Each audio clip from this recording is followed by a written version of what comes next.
Welcome back. Telangana Bhavan లో మాజీ మంత్రి హరీష్ రావు పీపీటీ ఇస్తున్నారు. ఇప్పుడు ఆ లైవ్ చూద్దాం. పాడు భీమా కోయిల్ సాగర్ నీళ్లు లేవని క్రాప్ హాలిడే ఇచ్చేసిండ్రు.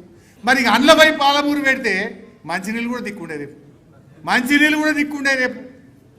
అసలు అంటే నీ ఉద్దేశం ఏంది?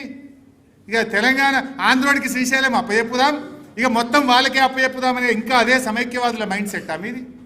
ఇంకొక బేసిక్ పాయింట్, కృష్ణానదిలో ప్రధానమైనటువంటి ట్రిబ్యూటరీ తుంగభద్ర.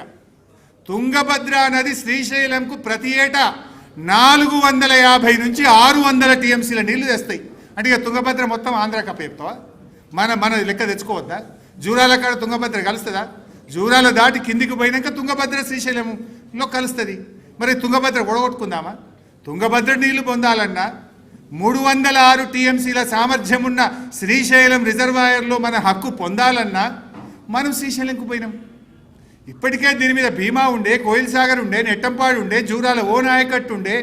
ఆ వాటికే నీళ్లు లేక వాళ్ళు అక్కడ మంచినీళ్ళకే తిప్పలైతుంటే దాంట్లో పెడితే ఎట్లా? ఈ సంవత్సరం ఇవాళ ఈ నిమిషానికి క్రాప్ హాలిడే ఉంది జూరాల మీద. అందులో పప్పిఆర్ఎల్ వేసి పెట్టాలంట. అంటే ఇక తుంగభద్ర వాళ్ళకే, శ్రీశైలం వాళ్ళకే మనం గిన్నెలే కొట్టుకొని సావాలన్నా? యావరేజ్ 22-23 రోజుల వరద కూడా ఉండదు అక్కడ. అంటే మీకు ఇంకా కూడా అదే సమైక్యవాదుల మైండ్ సెట్లో ఉన్నారు. కేసీఆర్ గారు ఆనాడు CWC